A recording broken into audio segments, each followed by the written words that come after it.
성도 여러분 안녕하십니까? 오늘의 말씀은 역대하 말씀 25장 1절에서 13절 말씀입니다. 오늘 말씀은 아마샤 왕에 대한 내용입니다. 25이라는 비교적 어린 나이에 왕이 되었고 29년 동안 통치하면서 2절 말씀에서는 그래도 전반적으로는 하나님에게 인정받았던 왕이지만 그래도 부족한 부분들이 많았던 걸로 보입니다. 초반에 자신의 왕권을 세워나가는 중에 자신의 아버지를 살해한 사람들을 사형에 처하게 했으며 4절 말씀에서는 모세의 율법에 따라 자신의 아버지를 살해한 당사자들만 사형에 처하고 그들의 가족들이나 자녀들은 사형시키지 않았다라고 되어 있습니다. 그래서 그러한 부분에서는 오늘 말씀이 높게 평가하고 있습니다. 오늘날 문화에서야 당연히 잘못한 당사자만 벌을 받고 그 당사자의 자식들이나 가족들은 처형을 받으면 안 되는 것이 당연하다고 생각할 수 있지만 역사를 둘러보면 이스라엘뿐만 아니라 서양 역사든 동양 역사든 한 왕이 자신의 왕권을 확실하게 하기 위해서는 미래의 자신의 왕위를 해칠 수 있는 모든 요소를 다 제거해버리는 것이 아주 흔한 방법이었습니다. 잘못한 당사자만 죽이고 그 당사자의 가족이나 자녀들을 살려둔다면 그 자녀들이 커서 나중에 복수하려고 할 가능성이 상당히 높으며 그 자녀들은 자신들의 부모를 보면서 그 상황들을 경험했기 때문에 오히려 자신의 부모를 죽인 왕이 악인이라고 생각할 가능성이 높습니다. 그렇기 때문에 예전의 왕들이 나라들을 통치했을 당시에는 자신들의 왕위를 해칠 만한 모든 사람들 그리고 심지어 그 사람들의 가족들까지 다 처리하는 것이 일상이었습니다. 아마샤 왕이 여기서 그들의 자녀들을 살려두었다는 것은 그만큼 옳은 일을 하기 위해서 위험을 감수했다는 것입니다.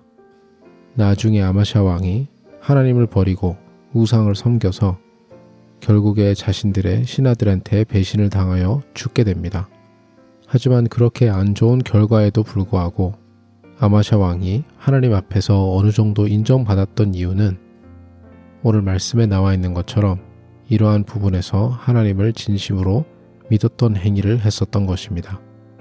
자신에게 정치적으로 불이익이 있어도 나중에 위험을 감수해야 할지라도 이 부분에 대해서는 하나님의 뜻에 순종했던 것입니다.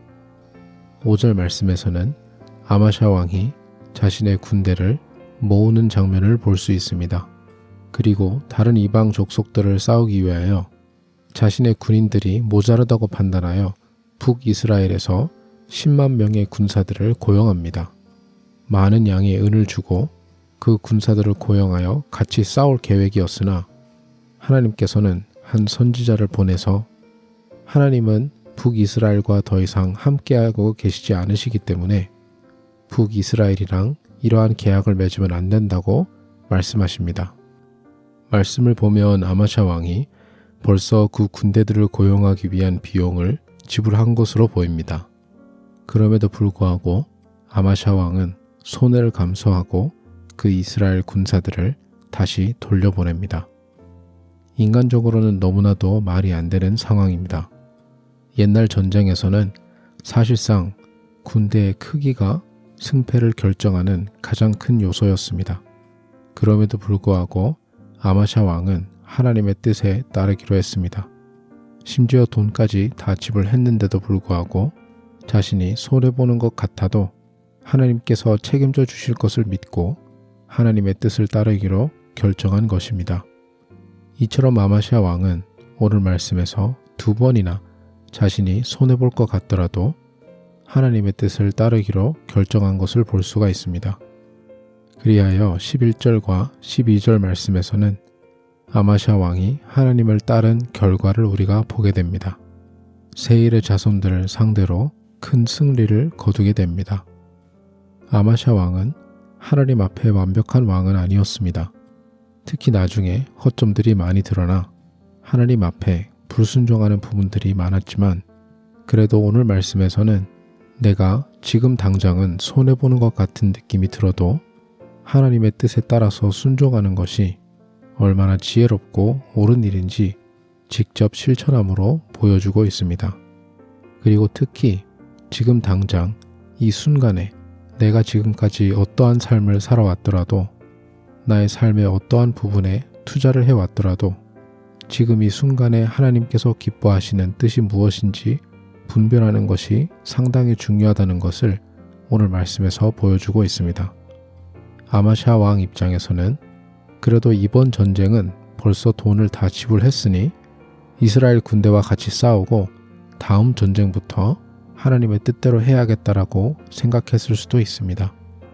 내가 여태까지 해온 게 아까워서, 아니면 내가 생각하고 계획했던 것들이 아까워서 하나님의 뜻에 불순종하고 있지 않은지 우리 모두가 돌아볼 필요가 있습니다.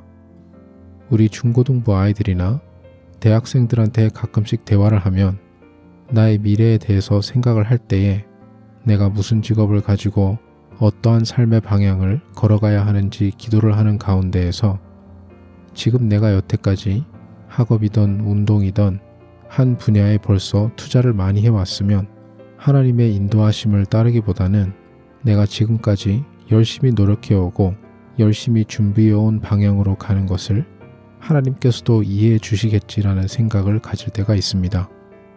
우리가 계획했었던, 우리가 많이 투자해온 인생의 방향을 저버리고 그것들을 하나님 앞에 내려놓고 하나님의 뜻에 따라 움직일 때에 오늘 9절 말씀에 나와 있는 것처럼 하나님께서 그 뒤를 책임져 주실 것을 믿어야 합니다. 우리가 내려놓기 힘든 것들이 있어서, 하나님 앞에 포기하기 힘든 것들이 있어서 주님의 뜻에 온전히 순종하기 힘들다고 느껴질 때에는 하나님께서는 우리를 위하여 무엇을 희생하셨는지 기억을 하면 됩니다. 하나님께서는 무작정 우리에게 희생과 헌신을 요구하시는 분이 아니십니다. 우리의 구원을 위해서 당신의 아들을 우리를 위하여 먼저 희생시키신 분이십니다. 그 희생 앞에서 우리가 주님의 뜻에 따르는 과정에서 내려놓아야 하는 것들, 포기해야 하는 것들은 하나님 아버지의 희생 앞에서는 그렇게 크지가 않습니다. 너무나도 큰 그 희생과 그 사랑 앞에서 기쁨으로 주님 앞에 내려놓을 수 있는 저와 여러분이 되시기를 간절히 소망합니다. 기도하겠습니다.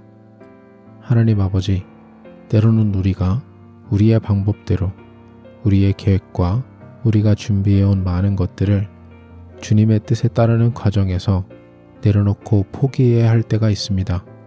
그럴 때마다 주님께서 인도하시는 길이 가장 선한 길이고, 그리고 비교할 수 없을 정도로 주님께서 우리를 위하여 더 큰 희생을 하신 것을 늘 감사함으로 기억하면서 살아갈 수 있는 저희 모두가 될 수 있도록 주님 인도하여 주시옵소서. 감사드리며 예수님 이름으로 기도드립니다. 아멘.